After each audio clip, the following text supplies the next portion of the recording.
fire crews stood poised atop Mount Wilson on Tuesday, September 15, strategizing in the shadow of billions of dollars worth of communications infrastructure and history-shaping telescopes. With the Bobcat fire's various smoky layers dancing as close as 500 feet away, snaking upward toward the complex from various wooded routes, the team's mission was simple: protect the familiar towers of the Mount Wilson Observatory.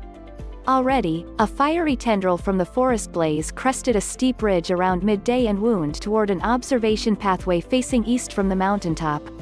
Black smoke poured out from the burning trees and flames climbed dozens of feet into the air.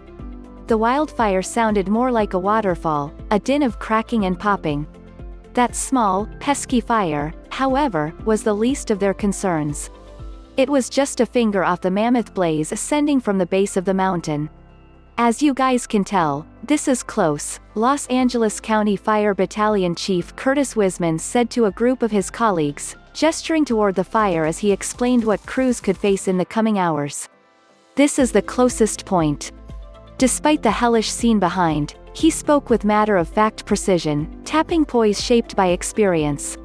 "The situation could worsen," he said, and promptly described a handful of those scenarios, and battle plans they could deploy to head them off.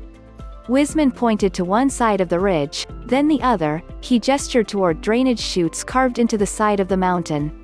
"The terrain is steep and unforgiving," he said. "It's too dangerous to send firefighters in by foot, so crews would depend on airdrops from helicopters and hope for favorable winds. If it started blowing really hard," he said, "those drainage chutes could funnel the fire straight to the mountaintop." Numerous structures stood both on the slope and at the summit of the mountain, including a small house from 1910. If the fire went up one of the drains, it could easily hit that house and erupt. Wisman really didn't want that to happen.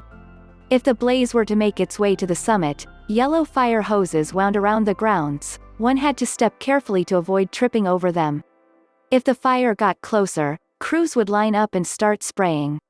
"If the fire behavior gets too extreme, we'll fall back to the dome," Wisman said, pointing to the enormous white building that holds one of the site's many high-tech telescopes. "Scattered buildings surrounded the dome," he said. "They're mostly made of steel and would be able to deflect much of the heat, if the firefighters got pushed back. There wouldn't be any supertankers swooping in to make drops," Wisman said. "Most of the prominent ridges have already been painted in fire retardant. But if the situation grew dire, helicopters were on standby." As the firefighters mapped their plans, a chopper circled overhead.